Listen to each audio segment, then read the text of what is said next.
Division algorithm के according भाज्य is equal to भाजक गुना भागफल प्लस शेष होता है। एक कॉन्सेप्ट जो इसी से निकला है उसको अगर जान लें तो जो क्वेश्चन अलजेब्रा का ग्रुप में सेंड किया गया है उस क्वेश्चन को with the help of option we can solve within 10 to 15 second easily. कैसे जानते हैं?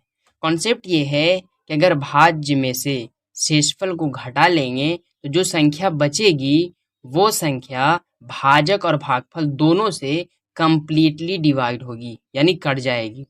यानी घटाने के बाद बची हुई संख्या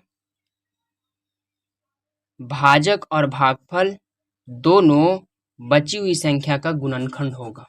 ठीक है, एग्जाम्पल लेते हैं। अगर 9 भाज्य है और भाजक भागफल प्लस शेषफल को अगर घटा लेंगे तो 8 बचेगा।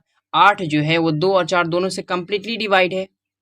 ठीक है, इसी जो क्वेश्चन सेंड किया गया है उस क्वेश्चन का एक एग्जाम्पल यहाँ लेते हैं।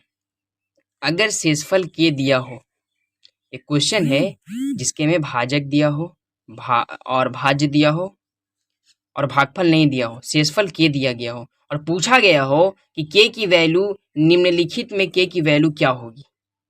अब क्या करते हैं, इस वाले डेटा को ये डिवीजन एल्गोरिदम के फॉर्मूला पे फिट करते हैं, यानी बैठाते हैं। तो 9 इज इक्वल टू 2 इंटू, अगर भागफल की वैल्यू हमको पता नहीं है और दी हुई भी नहीं है तो हम p मान लेते हैं और शेषफल की वैल्यू के दिया हुआ है। अब बारी बारी से ऑप्शन में से k की वैल्यू को रखेंगे यहाँ। जो k की वैल्यू को घटाने के बाद भाज्य में से 2 से कंप्लीटली डिवाइड हो जाएगा वही असल में k की वैल्यू होगी, यानी वही असल में शेषफल होगा। फिर से समझिए, k की वैल्यू ऑप्शन में से बारी बारी रखेंगे। जो k की वैल्यू घटने के बाद भाज्य में से 2 से कंप्लीटली डिवाइड हो जाएगी वही k की वैल्यू असल वैल्यू है जो शेषफल है।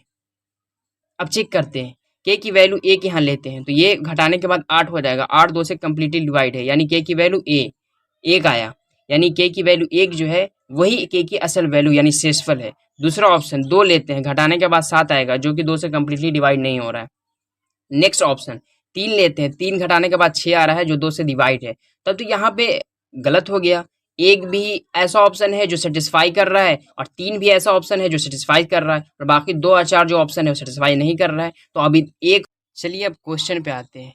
क्वेश्चन इस तरीके से दिया हुआ है कि अगर इतना को इतना से डिवाइड किया जाता है तो शेषफल x प्लस ए आता है, तो निम्नलिखित में कौन सी वैल्यू k और a की होगी।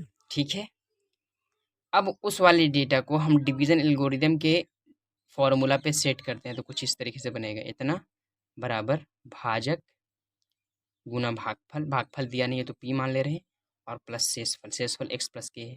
अब इस क्वेश्चन को छोटा करने के लिए हम x की वैल्यू अपने मन से कुछ भी मान लेंगे। यहाँ पे इस टाइप के क्वेश्चन में जो कि k और x की वैल्यू निकालने को दी जाएगी आपके क्वेश्चन में, कुछ इसी तरह का डेटा होगा। तो सबसे सिंपलेस्ट वैल्यू जो मानिएगा k की, x की, खास के इस टाइप के क्वेश्चन में वो 0 मान लेंगे। तो 0 मानेंगे तो ये भी 0, ये भी 0, ये भी 0, ये भी 0, -16 बचेगा, यानी भाज्य कितना हो गया, -16 हो गया। और भाजक ये भी 0, ये भी 0, भाजक कितना हो गया, k हो गया। और भागफल नहीं पता है तो p मान लिया है, और शेषफल x का पे तो 0 माना है तो 0 प्लस a यानी a। क्वेश्चन क्या बन गया, -16 plus k into p plus a। 0 मानने के बाद क्वेश्चन, सिंपल क्वेश्चन उसका जो हो गया वो -16 plus k into p plus a हो गया। अब बारी बारी से k की और a की वैल्यू इस क्वेश्चन में रखेंगे, जो सेटिस्फाई कर जाएगा वही असल में k की वैल्यू होगा।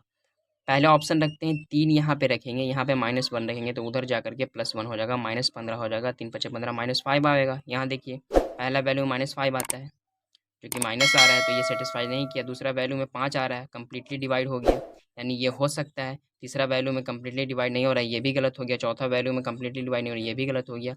इसका करेक्ट ऑप्शन क्या हो गया, करेक्ट ऑप्शन बी। तो इस टाइप के क्वेश्चन को हम लोग कुछ न्यू कॉन्सेप्ट जो ट्रिक कहलाता है उसके ज़रिए से आसानी से सोल्व कर सकते हैं। आप लोग जुड़े रहिए इंशाल्लाह हर क्वेश्चन का वीडियो, हर क्वेश्चन का ट्रिक बताया जाएगा। वक्त मिलने पर वीडियो सॉल्यूशन भी भेजा जाएगा, जैसे आज।